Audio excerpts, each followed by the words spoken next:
Nós estamos agora em Porto, acabamos de voltar de Balazar, onde nós estamos no santuário, né? O santuário de Beata Alexandrina. Nós visitamos também a casa dela, né? Uma brasileira lá, esqueci o nome dela, falou o nome dela, mas eu não lembro. Ela falou, mas eu não lembro. Ela contou toda a história pra gente, muito legal ela, muito simpática, muito espiritual também, né? Quase uma evangelização da pregação que ela fez. Eu não sei como que vai aparecer no vídeo, né? Pra não ficar muito longo, mas eu gravei. Eu tô falando isso depois de já ter colocado a parte do vídeo. Mas ela deu uma explicação lá de 18 minutos, assim, mais ou menos.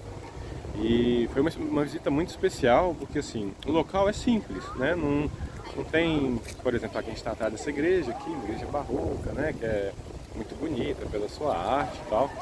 Mas lá a casa dela é bem simples. E o santuário também é simples, né? No santuário está o corpo dela, tá? Ela está enterrada lá. Só que o que faz de especial lá é a história dela. É uma visita muito espiritual. Que não tem como você explicar assim, né? De formas materiais o que a gente sente lá. Porque também ela era uma santa muito mística, né? Então imagina uma pessoa que vivia a paixão de Jesus, né? Todas as sextas, né? Isso, então assim, sexta. é muito forte, né? Isso. Então a gente não tem o que falar. É muito forte. Ficaram as imagens aí. E agora nós vamos visitar aqui esse santuário barroco, da época barroca. Estamos só esperando. Chamado Bom Jesus. Inclusive, a devoção a Bom Jesus, né, que é particularmente dos portugueses, foi levada para o Brasil e é por isso que nós temos muitos santuários dedicados ao Bom Jesus. É isso.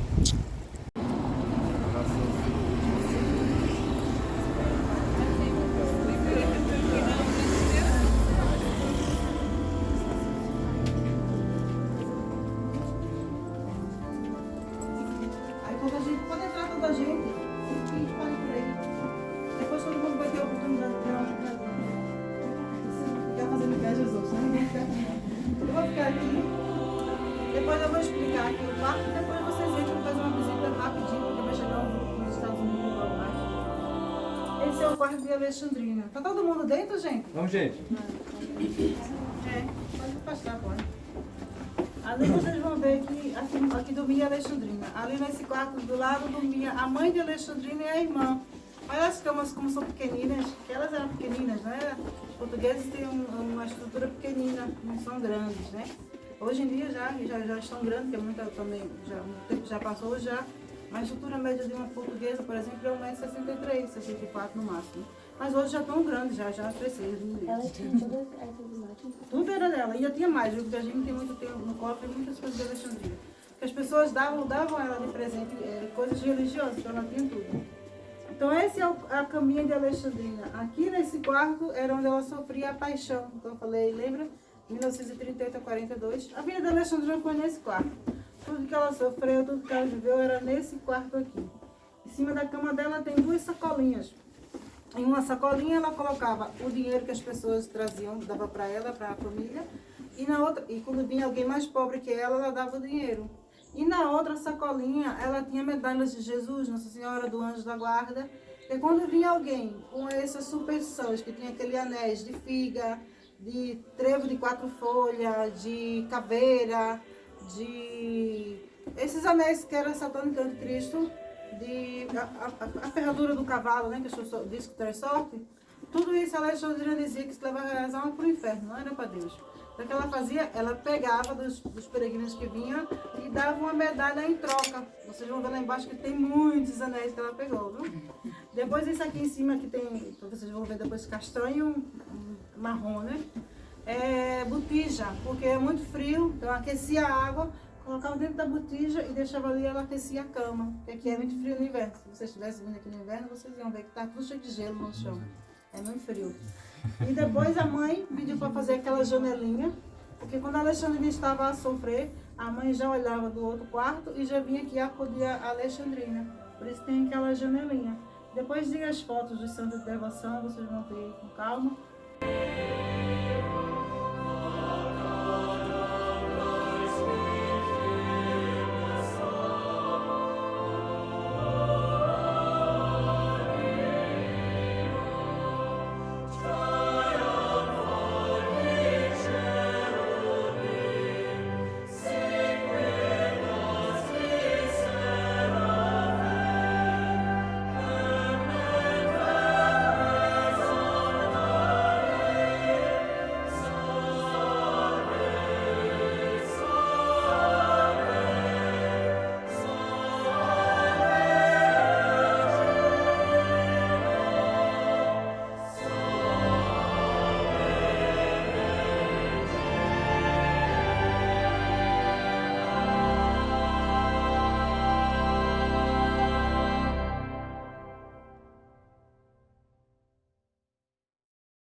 pastor igual eu. Ela saltou por essa janela. Agora a gente não está tão alta, não tem 4 metros, eu tenho uns 3,5 metros, porque já fizemos terraplanagem, já colocamos grama, né? Mas foi essa janela por onde a Alexandrina saltou. Depois vocês vão ver, vamos revezando. Aí pra cá.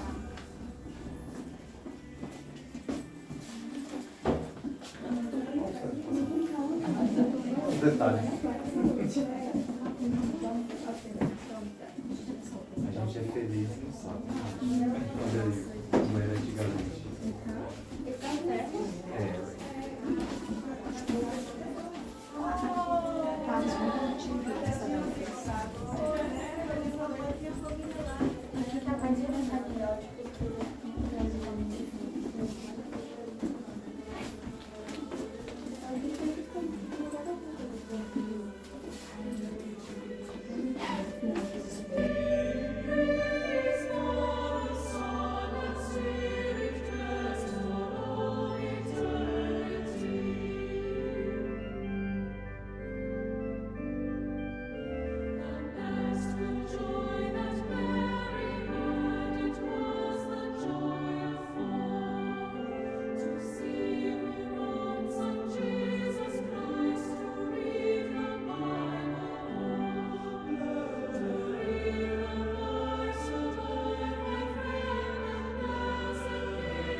Trouxinha de roupa aí dentro, entende? Essa trouxinha de roupa tá com a roupa que a Alexandrina usou no dia que ela morreu. Ela estava usando essa roupa. Foi tirada a roupa, lavou, depois enrolou essa toalha e tá aí desde 1955. Essa toalha aí. Essa esteira tá cheia de buraquinho porque as pessoas queriam relíquia, né? Essa esteira a mãe colocava no chão para quando a Alexandrina caía, sofria paixão, não se ferisse. É aquela esteira, tá vendo? Esteira da paixão, tá escrito lá. E depois ganharam aquele edredom, que na altura já era um edredom de rico, né? Aí colocava para amortecer a queda de Alexandrina. Aí tá o sapatinho azul dela, que ela só chegou a usar uma vez, também não usou mais, né? Os santinhos que tem ali em cima, um desses santinhos quem deu para ela, santinho é essas imagens dos cartões aí. Foi a irmã Lúcia, que a irmã Lúcia é da altura de Alexandrina, né? Ela deu para Alexandrina. E aqui tá o manequim, olhando para a Eucaristia para ver que a Alexandrina era vítima da Eucaristia, né? E a Alexandrina dizia que quando ela morresse, queria que enterrasse ela com o rosto virado para o sacrário. E depois que ela morresse, ela continuaria adorando Jesus, né? Então hoje ela está dentro da igreja, com o rosto virado para o sacrário. E aqui os milagres, né? As pessoas de alcança, né? Sala de milagre. Aqui está a casa da reforma. Aqui é onde a gente está. Estamos aqui. Aqui é a casa da reforma, a água que a gente usa para regar as plantas é daqui, da venerador da água. Aqui as milagres que as pessoas vão alcançando, vão trazendo, porque muita gente não pode colocar tudo, né? Ali tem a fila de gente que está vindo para cá, tá vendo?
Isso é muita coisa do oceano, assim, né? Praia. Mas de Porto, né? Porto, é.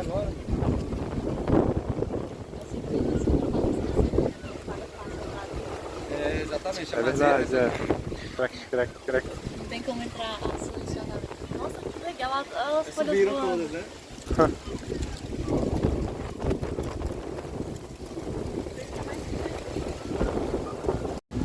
Saindo da igreja aqui, a gente fica admirado para cada lado que a gente olha, né? Ela é muito bonita por fora, por dentro também é magnífica. E numa pesquisa rápida, ela tem uma história muito importante, né? Aqui na região de Matosinhos, em Porto, né? Um distrito de Porto, eles tinham a devoção à imagem do Nosso Senhor de Bolsas no mosteiro, né? Isso é anterior a essa igreja aqui. Mas aí, não sei em qual século, né? Acho que, não sei, século XV por aí, 15, 16, não tenho as datas, né? O mosteiro foi se deteriorando e aí, a pedido da Universidade de Coimbra, foi construído, aqui não está ventando muito, espero que ele vai escutar, foi construído uma igreja para acolher essa imagem. Depois, se eu não me engano, no século XVIII, né? Principalmente quando a devoção das pessoas que vinham do Brasil, né, dos portugueses de lá, assim, foi reformada. A igreja, né, foi ampliada para esse jeito que ela está aqui agora, né? Então a gente tem uma ligação aí meio que mínima com o Brasil.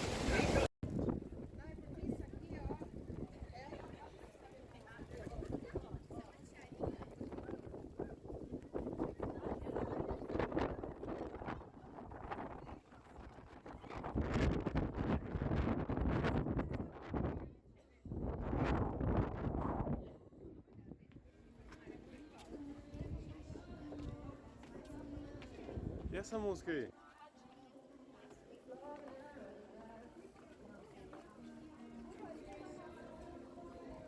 Pô, tinha que estar tocando um fado aqui. É um homem.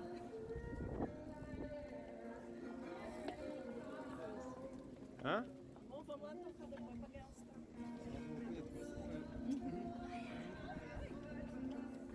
Parece aquela da The Machine, eu esqueci o nome dela. Florence. Florence. We should have Florence.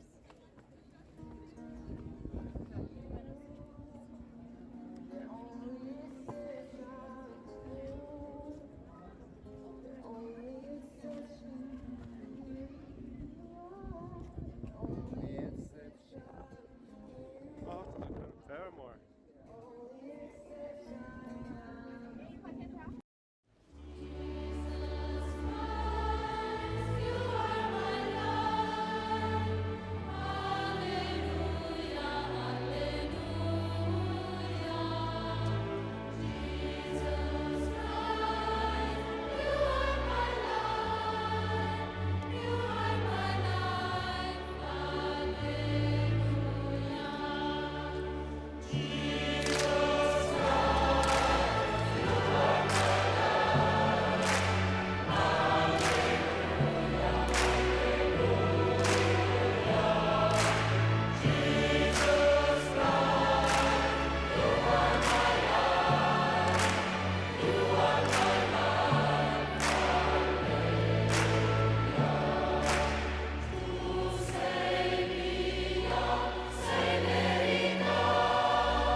Nós estamos o quê? Estamos subindo na torre. Todos do nosso grupo que descem falam boa sorte. Eu não sei porquê. Agora grava de frente pra gente ver, acho que é muito pequena. Já tá totalmente escuro. Mas vamos lá, né?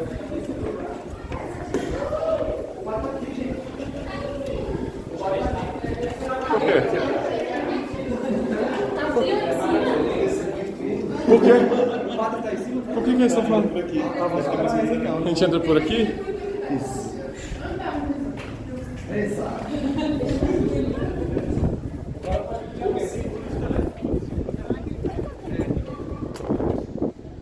Olha só a vista. Uau! Ainda não experimentei o que eles estão falando de boa sorte. Tá chegando, parece. Nossa, que lindo, o que é aquilo ali? Será que é? O quê? Acho que parece uma fortaleza. Eu não sei o que é nada aqui. Ai, que bonito. É bem... É uma torre. Nossa, venta bastante, né? Nossa, mas olha essa vista da cidade aqui, meu Deus.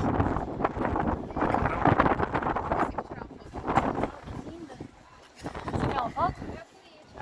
Você quer que eu tire foto só? Só que eu tô sem celular. Olha aí. Nós acabamos de descobrir o que é que tá dando boa sorte pra gente. Muito vento aqui em cima, muito vento, apertadinho, e os vestidos das meninas sobem por conta do vento, coitadas. Oi? Oi, você não vai embora não?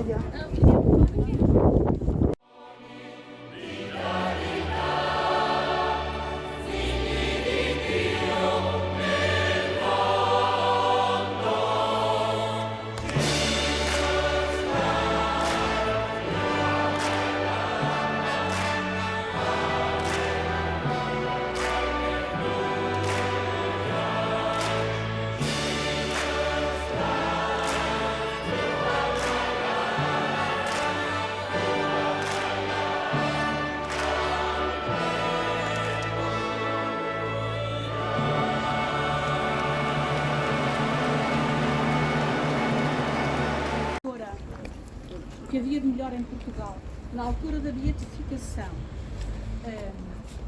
traduz a mensagem de Maria Drost. Ela vivia para o coração de Jesus, mas dizia que não podia separar o coração de Jesus da Eucaristia. Era um só para ela. Porque a Eucaristia é a expressão máxima do amor de Deus, não é? Do coração de Jesus. E a escultora conseguiu pôr como se ela tivesse o coração, a custódia e a mão a proteger. Está muito, muito bonita. Mas vamos para dentro porque lá é que está mesmo o corpo da irmã.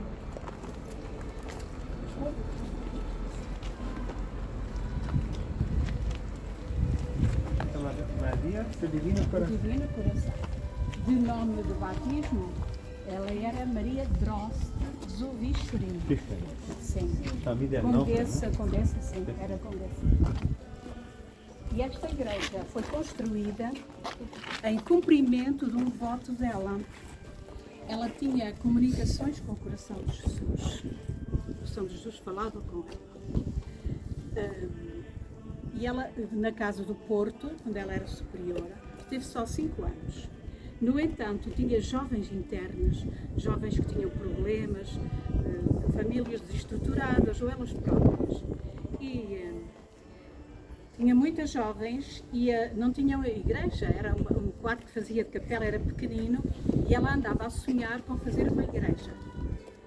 E o coração de Jesus disse: eu quero que tu construas a igreja e a consagres ao meu coração. Eu depois vou dar-vos uma pagela que tem escrito que o coração de Jesus lhe disse. Queria que ela construísse esta igreja, esta não, e seria um lugar de bênçãos. Ninguém entraria, saía como entrava, porque ele queria conceder graças às pessoas por intermédio de Maria Drost nesta igreja. E queria que fosse um lugar de reparação dos sacrilégios e, sobretudo, pelos sacerdotes. Um lugar de oração pelos sacerdotes, porque ela ofereceu a sua vida pelos sacerdotes. E ela estava já muito doente. E no ano antes da sua morte, ela morreu em junho, no ano antes, em agosto, ela escreveu, nós temos essa carta, que fazia a promessa de construir a igreja, com a intenção que o coração de Jesus lhe tinha pedido. E que, no caso de morrer antes de construir a igreja, pedia às irmãs que cumprissem o voto que ela tinha feito. As irmãs, assim que ela morreu, começaram a pensar no assunto, lá no Porto, para construir a igreja. E começaram a construir mesmo. Já faltava só a cúpula. Vem a implantação da República em Portugal. As irmãs foram expulsas. Depois a casa, o convento estava no nome de do pai de Maria Drost, do conde Drost de Schering, e não tiraram a casa, expulsaram as irmãs, mas a casa continuou. Só que vocês não sabem muito desta história, mas a Alemanha perdeu a guerra 14-18 e a casa que estava no nome do pai dela, era alemão, foi feita espólio de guerra e nós perdemos a casa. O Estado português tomou posse da casa, daquilo tudo. Eram 7 hectares, aquilo era muita coisa. E construíram lá um quartel. E pronto. Então, quando as irmãs vieram para aqui, depois da Revolução, depois disso tudo, construímos esta igreja. E é a igreja que foi consagrada pelo Bispo do Porto para cumprir o voto da Irmã Maria. É aquela igreja que o coração de Jesus pediu. Por isso é a igreja do coração de Jesus. O Bispo da Diocese todos os anos faz a festa do coração de Jesus. É aqui, vem gente de toda a Diocese, uma grande festa, toda a volta do coração de Jesus. Porque Maria Drost viveu apaixonada pelo coração de Jesus e queria torná-lo conhecido. E ainda hoje... Aqui também é muito importante mencionar que ela pediu ao Papa Leão XIII para consagrar o mundo. Sim, porque o coração de Jesus, eu já disse, falava com ela. E disse-lhe para ela pedir ao Papa que consagrasse o género humano, cristãos, católicos, não católicos, todas as pessoas ao coração de Jesus. E o Papa fez isso, o Papa Leão XIII, um Papa que viveu muitos anos, morreu com 93 anos, o pontificado dele foi como o de João Paulo II, assim grande. E foi o primeiro Papa que escreveu sobre a doutrina social da Igreja, um Papa de grande projeção. No entanto, ele disse que o ato mais solene do seu pontificado foi a consagração do género humano, foi cumprir este voto. Também escreveu a encíclica sobre o Sagrado Coração de Jesus, Aurietis Aquas. Esta casa foi fundada no ano da Aurietis Aquas e por isso se chama Instituto do Bom Pastor Aurietis Aquas. Está tudo ligado. Pois, em que ano? 65, 66, agora não sei dizer assim, ora vamos entrar. Está o Santíssimo exposto lá à frente, podem rezar se quiserem. Depois temos a Irmã Maria aqui. Há pessoas que dizem que ela está incorrupta. Não está, não. Nós vemos uma imagem de cera e dentro dessa imagem estão os ossos dela. Porque quando se levantou da terra, não estava incorrupta. Estavam os ossos todos. E lá estão metidos dentro daquela imagem de cera. Vem muita gente aqui rezar, tem lá os papeizinhos, vocês vão ver, as pessoas vão colocar as suas intenções, pedem-lhe graças e têm concedido muitas graças e, sobretudo, ela dedicou a sua vida toda aos jovens. Aos jovens com mais necessidades. Ela dizia, as mais pobres, as que têm mais dificuldades, são aquelas de quem mais eu gosto. E nós continuamos aqui na nossa casa com jovens no género das que ela tratou e 3 também vão à jornada. Estou no meio deles, onde 2 ou 3 estão reunidos em meu nome. Aí estou no meio deles, onde 2 ou 3 estão reunidos em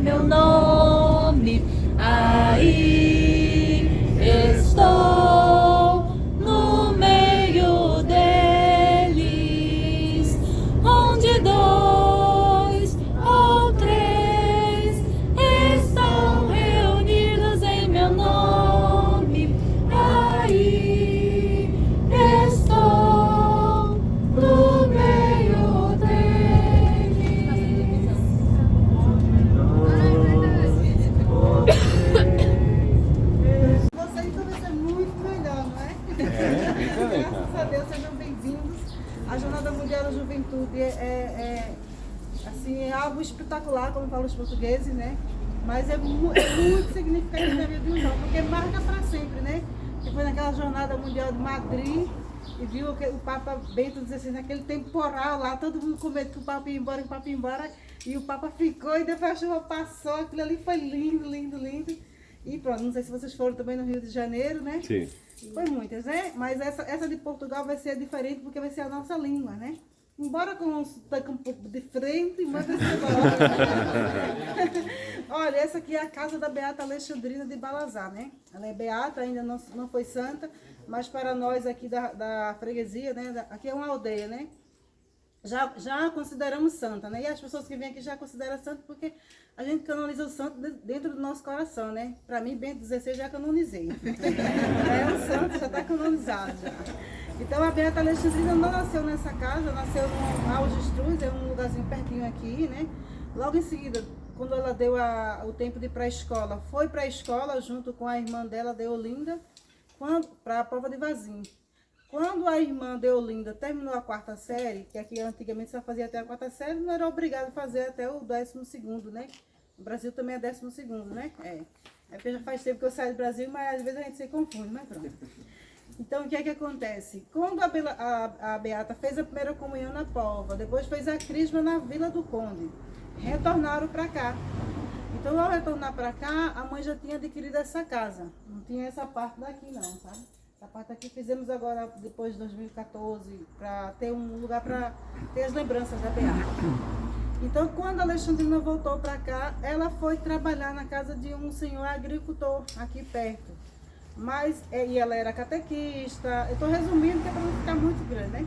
Ela era catequista, ela era do grupo de coral, ajudava na igreja. Todo esse jardim aqui era horta e flores, que elas decoravam a igreja. Quando ela foi trabalhar na casa desse senhor, o senhor a proibiu de ir para a missa, de confessar, de vir visitar a mãe. E ao iniciar o contrato de trabalho era 6 meses, ela não ficou nem um mês, voltou para cá. Ao voltar para cá, ela foi ajudar a mãe e a irmã. A irmã trabalhava na costura. Então a Alexandrina também aprendeu a costurar, ela costurava também, né? Vocês vão ver que lá dentro tem uma máquina de costura. Então, uns dias, aí a mãe saiu para trabalhar, não sei o que aconteceu. Ela estava na sala de costura a trabalhar. E quando olhou pela janela, vinha 3 homens. Estava a Alexandrina, a irmã Deolinda, o nome da Alexandrina Deolinda. Se vocês vão ver por aqui, vocês vão encontrar muita Deolinda, muita Alexandrina. As pessoas colocam o nome do santo que quer, né? Então, ao avistar pela janela, vinham 3 homens. Então, a Deolinda, a irmã mais velha, pediu para ela correr e fechar essa porta aqui que é de entrada. Elas correram, né? Fecharam a porta e eles ficaram a bater a porta. Como não conseguiu entrar, um daqueles senhores que veio era o antigo patrão de Alexandrina. Então ele já conhecia a casa. Ele sabia que ao entrar por aqui, que era o local onde guardava os mantimentos da horta, dos animais, ele sabia que ao entrar por aqui ele forçava e tinha um alçapão que entrava bem na sala de costura onde estavam as meninas. As meninas aqui não é muito bom. As jovens a trabalhar. Então, o que é que acontece? A irmã de Alexandrina e a amiga ficou com medo, desesperou. Então, correram e abriram a porta. Ao abrir a porta, foram pegas aqui fora pelos outros 2. A Alexandrina ficou encurralada na sala de costura. Então, para que eles foram com a intenção de violentá-la sexualmente, né? Para que ele não a pegasse, ela abriu a janela e saltou pela janela. A janela tinha 4 metros de altura. Então as pessoas acham assim, ela saltou e ficou paralítica. Não, ela não ficou paralítica. Ela saltou da janela, tinha 14 anos de idade, né? Porque ela tinha um problema nos ossos chamado poliomielite, que afeta os ossos, né? Então ela saltou da janela, foi uma queda grande, mas ela levantou, pegou um pau, saiu, passou por baixo e quando chegou aqui, ameaçou os homens que estavam segurando as meninas, as colegas dela, né? A irmã e a amiga. Ameaçou a bater nele, a gritar para as pessoas virem socorrê-la. Então eles com medo foram embora. E elas não contaram para ninguém. Por quê? Naquela altura, aquilo era 1918, 1917, 1920. Né? Naquela altura elas ficaram com medo. Né?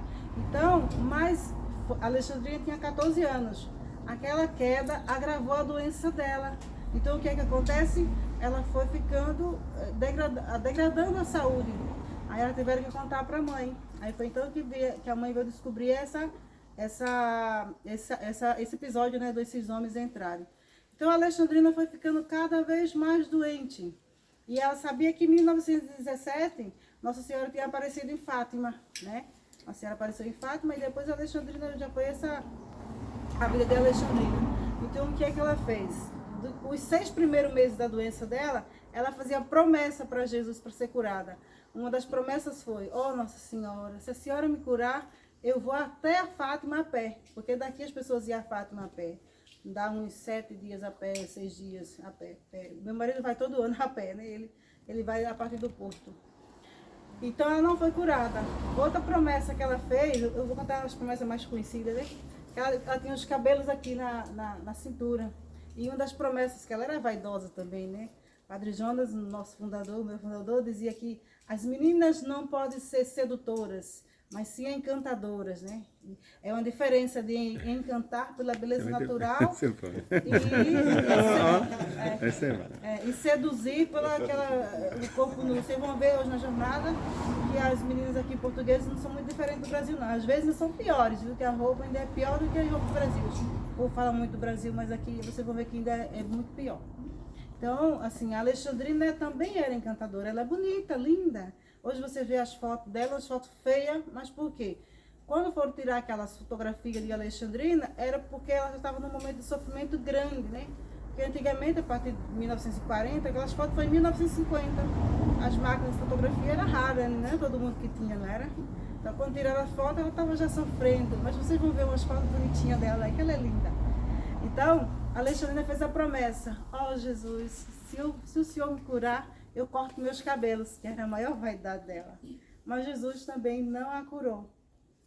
Então, depois de tantas promessas e tanto pedido de cura, a Alexandrina, em 1933, ela entendeu que não era para ser curada, ela para abraçar o chamado dela. E o chamado de Alexandrina é amar, sofrer e reparar, né? Então, a Alexandrina, com 20 anos, ficou acamada já para sempre. E ela não andava. Mas a partir de 1938, Jesus fez um convite especial para ela, né? Que ela ia sofrer a paixão, né? A paixão é a via sacra, né?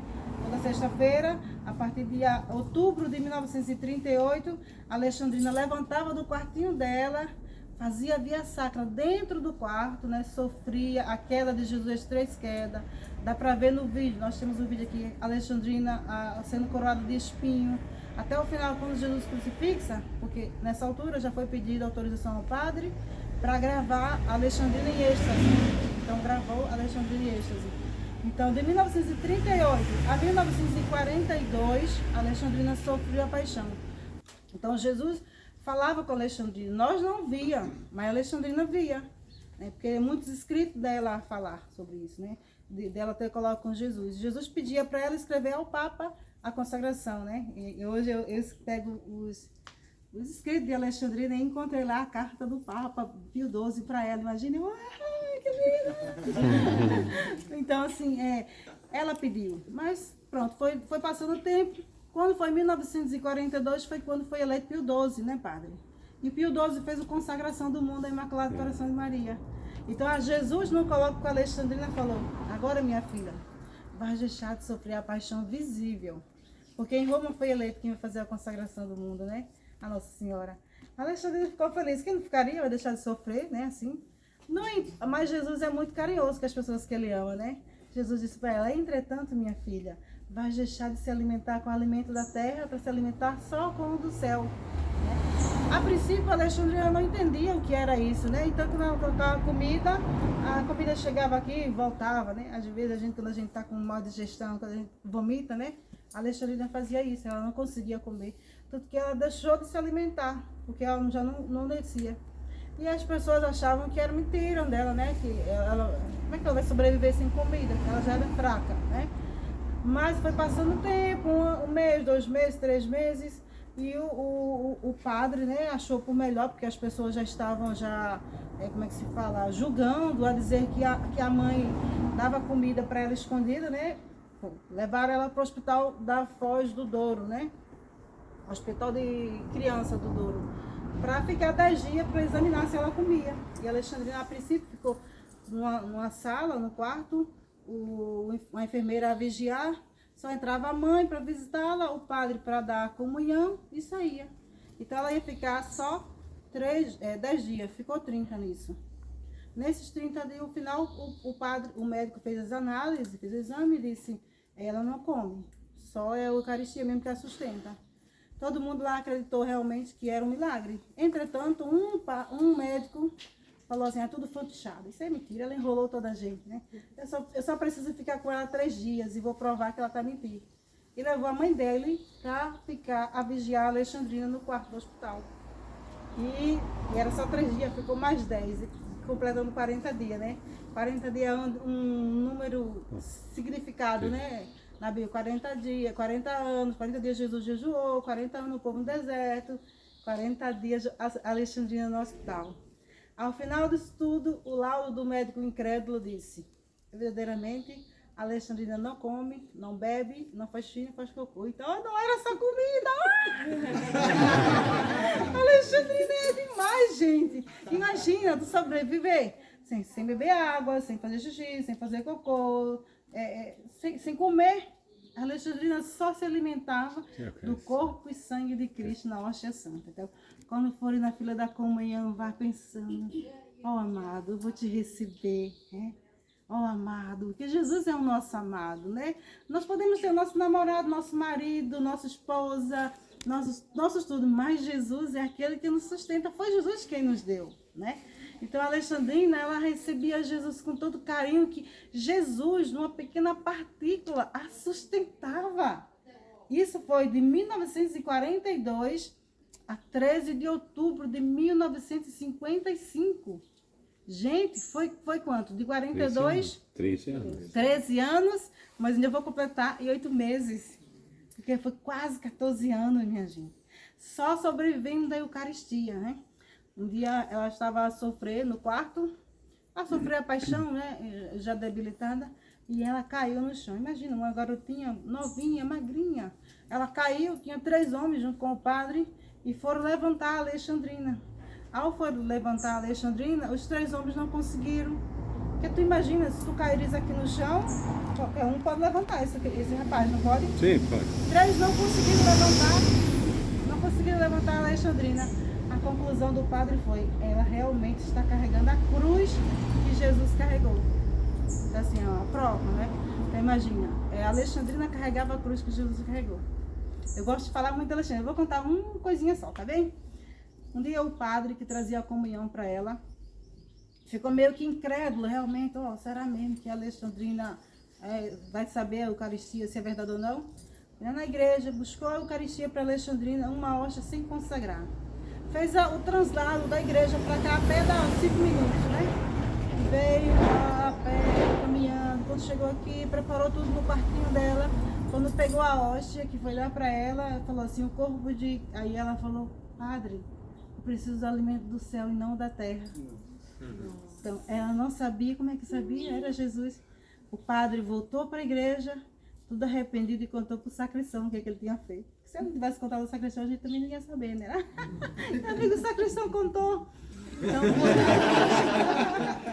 foi lá embaixo, pegou a hóstia consagrada a Jesus, né? É o Santíssimo Sacramento. Uma partícula, não um pedaço de pão, não. Santíssimo Sacramento, trouxe, quando chegou cá, abriu a porta, fez tudo. Quando foi dar a comunhão para Alexandrina, ela abriu a boca. Eu recebi-te, Jesus. E entrou em êxtase. Você imagina? Fechou os olhos e ficou lá um tempão com Jesus lá. Porque muitas vezes, quando nós comungamos Jesus, a gente coloca na boca, vai pro banco, senta e fica olhando, olha aquela roupa ali, não é muito bonita não, né? Olha, fulano vai comungar e tá em pecado, eu vi ontem lá na rua, bebendo, falando. Então, não, gente, cada um sabe de si. Quando você comungar, é você e o amado, né? A música do Valmir Alencar diz, sou do amado meu, e meu amado é meu. Então, Alexandrina vem para mostrar para nós que a Eucaristia é Jesus. Então, qual é a missão da Alexandrina? É propagar a Eucaristia, que Jesus é santo, que Jesus é Jesus, que a hóstia não é apenas uma hóstia, que é Jesus. Se vocês tiverem a graça de passar em Santarém, lá tem um milagre eucarístico, né? É o caminho de Lisboa, é só entrar, desviar meia hora e pronto. Vocês vão ver que lá tem uma hóstia que foi que uma mulher, eu não vou contar a história, depois vocês vejam na internet, tá? O milagre eucarístico de Santarém. A mulher roubou a hóstia porque queria fazer uma... no Brasil fala macumba, né? Bruxaria. O que acontece? A hóstia se transformou no corpo, num pedaço de carne, e os estudiosos, né, científicos, a igreja provou que é um pedaço de carne do coração. Então, Jesus é a hóstia santa, né? Vou mostrar a casa de Alexandre.